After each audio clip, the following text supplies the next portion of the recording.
O homem que calculava, vida e obra de Malba-Tahan. Texto de Maria Tereza Cavalheiro. Publicado no D.O. Leitura, São Paulo, de 10 de setembro de 1991.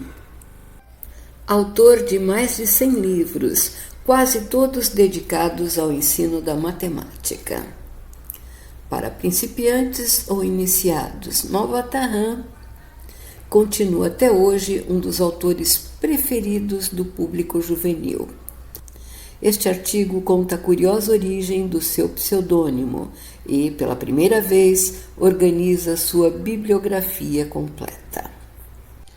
A foto de capa: o escritor e matemático Júlio César de Mello e Souza, com seu livro preferido, A Sombra do Arco-Íris. É o que está escrito embaixo. Personalidade atraente, conversador, simples, sempre pronto a contar uma história, conferencista envolvente e carismático, professor anticonvencional e dedicado, assim era Malba-Tahan, que por mais de uma geração a todos encantou com seu talento de escritor e de mestre. Principalmente por seu livro mais lido, O Homem que Calculava, até hoje um campeão de vendas.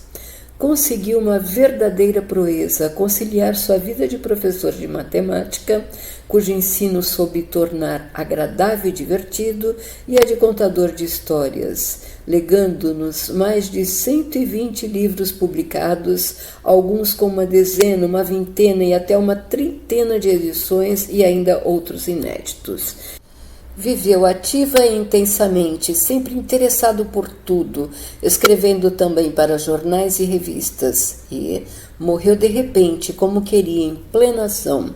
O número de apreciadores de seus livros é imenso, e não só de jovens sua obra tem um sentido místico, e através dela, Malba-Tahan sempre procurou ensinar, instruir e ao mesmo tempo em que buscava divertir.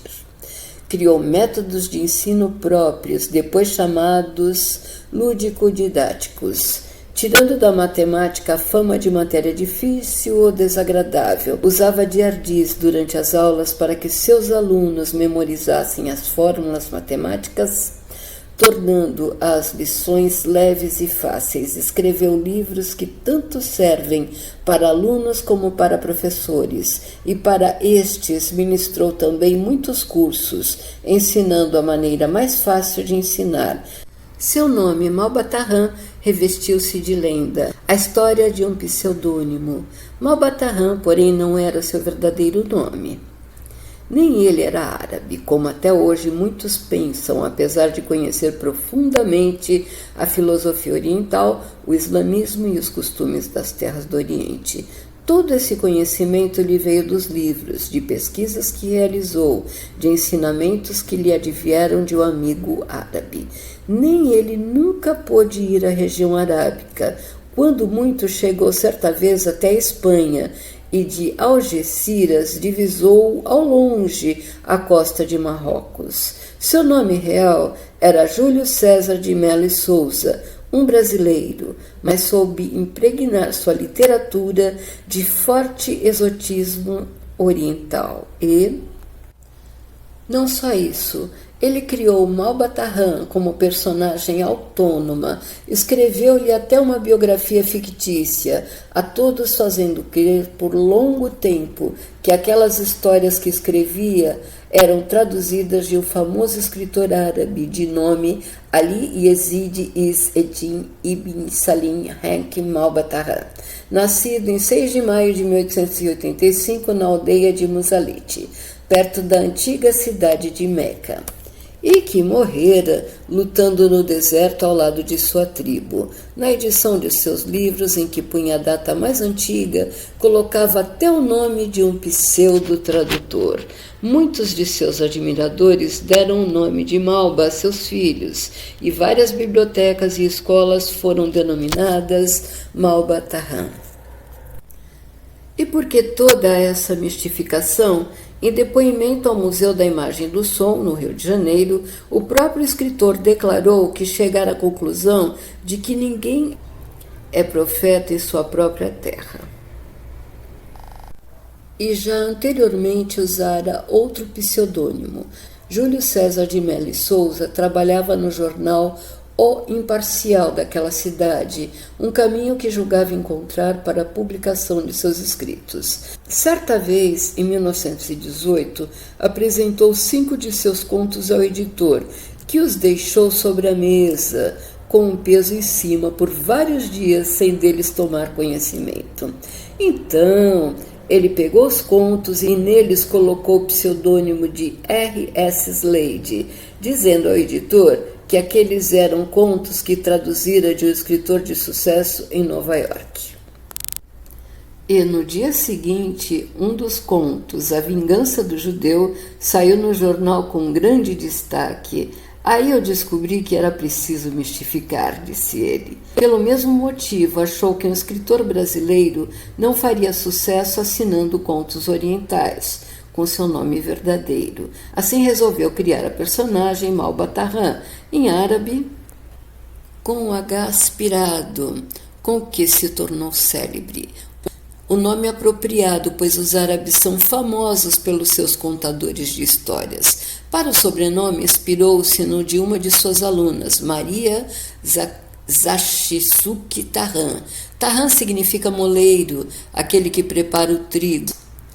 Quanto a Malba, filólogos e arabistas não são unânimes sobre o seu significado. Segundo Niebuhr, Description de l'Arabie, Paris, 1756, segundo volume, página 304, teria havido no Iêmen, Arábia, um pequeno oásis de nome Malber, ou Mabiher.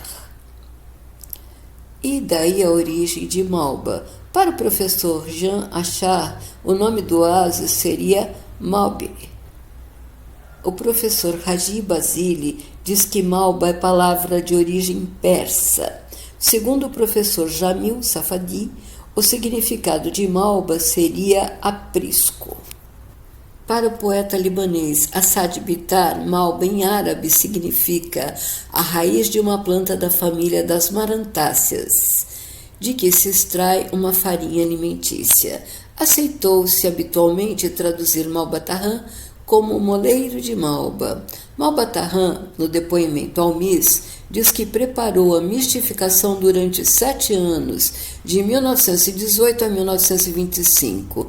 Leu o Alcorão e o Talmud, tomou aulas de árabe com o professor Jean Achar, então procurou o jornalista Irineu Marinho, diretor de A Noite, dizendo que queria surpreender o Brasil com uma mistificação literária. Sua ideia era inventar um escritor árabe e publicar contos orientais educativos. Irineu Marinho leu 2 ou 3 contos e achou a ideia interessante. Recomendou ao seu secretário, Euríclides de Matos, que publicasse na primeira página de A Noite os contos de Malba Tahan, precedendo-os de uma biografia apócrifa, sob o título de Contos das Mil e Uma Noites. Irineu Marinho jamais revelou a pessoa alguma, nem mesmo a Euríclides, o segredo da mistificação literária da qual fora não só cúmplice, como grande responsável. E, em 1925, saiu o primeiro livro do escritor Contos de Malba Tahan. O escritor e matemático acreditava na numerologia e, ao escolher seu pseudônimo, fê-lo de acordo com essa ciência, para ter sorte em suas publicações. O que de fato aconteceu, pois teve muito sucesso em seus empreendimentos literários. Júlio César de Mello Souza era de tal forma conhecido pelo pseudônimo que este, por decreto do presidente Getúlio Vargas, pôde até ser utilizado ao lado do nome verdadeiro em sua carteira de identidade, e usou ainda em suas histórias um outro pseudônimo, Melusa. Desde criança, Malba Tahan tinha profundo interesse pela cultura árabe. Seu livro preferido era As Mil e Uma Noites, que inspirou os contos que escreveria mais tarde. Costumava dizer: nada interessa mais ao homem do que uma boa história. Júlio César de Mello e Souza nasceu na cidade do Rio de Janeiro em 6 de maio de 1895, mas passou toda a infância na bucólica cidade paulista de Queluz, que está ativando de maneira concreta e eficiente a sua memória. Era o quinto dos 9 filhos do casal João de Deus de Mello e Souza, filho de portugueses, e Carolina Carlos de Mello e Souza, paulista de 400 anos. Em Queluz, João de Deus fundou um colégio com seu nome e nessa cidade se casou com a professora Carolina, conhecida por Sinhá, sobrinha do tabelião Francisco Carlos de Silveira, que também era maestro. Quando o casal já tinha 3 filhos nascidos em Queluz, João de Deus fechou o seu colégio e se transferiu para o Rio, onde nasceram mais 3 filhos, um dos quais Júlio César, o futuro Malbatarrã. A família voltou para Queluz e enfrentou grandes lutas e dificuldades, o que prejudicou a saúde de João de Deus. Sua esposa conseguiu reintegração no magistério e mantinha a escola na sala de visitas da própria casa, onde também estudavam os filhos. João Batista, o filho mais velho, que depois também se tornou escritor, com o nome de J.R. Mello e Souza, seu comovente livro Meninos de Queluz, Prêmio Joaquim Nabuco da Academia Brasileira de Letras, conta que o irmão Júlio César tinha atração pelas procissões e sonhava em ser um seu dirigente quando crescesse. Porém, no que mais se realizava era como contador de histórias, em tertúlias alegres que os filhos da professora organizavam para outros alunos da escola. João Batista publicaria mais tarde numerosos livros, como já mencionado, e Canções da Escola e do Lar, Histórias do Rio Paraíba e outros. O pai incumbiu João Batista de preparar o irmão Júlio César para o exame que faria para ingressar no Colégio Militar do Rio de Janeiro, no qual foi matriculado em 1906, aí permanecendo por 3 anos. Mas o jovem desistiu da carreira militar e, em 1909, transferiu-se para o Colégio Pedro II, com uma bolsa de estudo. Aí lhe veio a ideia de ser professor. A essa época começaram a despertar-lhe os dotes de escritor. Júlio César fazia o pagamento unitário de R$ 400 a 10 tostões, redações de português para colegas que tinham sempre nota baixa na matéria, nas aulas do professor Júlio da Silva Ramos. Mas seu primeiro salário fixo fora, ainda bem jovem, como servente e depois auxiliar interino da Biblioteca Nacional. Posteriormente fez o curso de professor primário na antiga Escola Normal do antigo Distrito Federal, atual Instituto de Educação. Em 1913, Júlio César se matriculou na Escola Politécnica, tendo concluído o curso de Engenharia Civil, mas nunca exerceu a profissão. Sua real vocação era o magistério. Já a essa época, regia turmas suplementares no externato do Colégio Dom Pedro II. Foi assim professor por mais de 60 anos. Quando, porém, passou a lecionar, começou com História, a seguir Geografia e Física. Só depois é que lecionou Matemática. O gosto pela matéria lhe veio das aulas do professor Henrique César de Oliveira Costa. No entanto, conta J.B. Mello e Souza, em Meninos de Queluz, Júlio César, quando garoto, não era dos melhores alunos, nem em português, nem em matemática.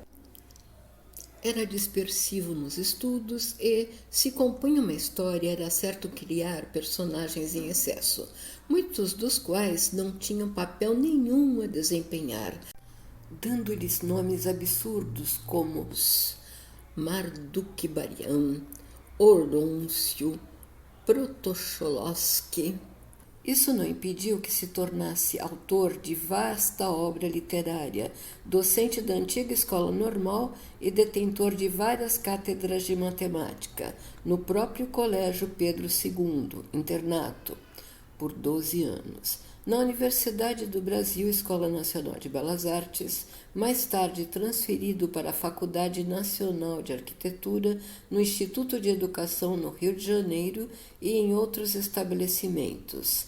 Teve também larga atuação no rádio e na televisão. Trabalhou nas rádios Nacional, Clube e Marink Veiga, no Rio. Na TV Tupi do Rio, no Canal 2 de São Paulo, alguns dos seus contos foram radiofonizados. Malba-Tahan faleceu no dia 18 de junho de 1974. Estava no Recife, Pernambuco, a convite da Secretaria de Educação e Cultura, a fim de dar um curso sobre a arte de contar histórias e outro sobre jogos e recreações no ensino da matemática, no Colégio Soares Dutra, quando foi surpreendido pela morte às 5h30, no Hotel Boa Viagem, onde se encontrava hospedado com a esposa. Morreu aos 79 anos de idade de edema pulmonar agudo e trombose coronária. Seu corpo foi trasladado para o Rio de Janeiro, onde foi sepultado. Malba-Tahan era muito organizado e mantinha em grande número de álbuns seus recortes de jornais, fotos, muitas de suas conferências e anotações de viagens. Tinha uma grande biblioteca, especialmente de livros infanto-juvenis, e costumava guardar as cartas que recebia. Guardava também papeletas de jogo do bicho, que fazia por métodos científicos. Este acervo, que inclui também todos os seus livros autografados, originais, medalhas, placas, documentos diversos, objetos pessoais, sua coleção de sapos de materiais diversos, foi conservado pela filha Sônia Maria e oferecido pela família à Prefeitura de Queluz.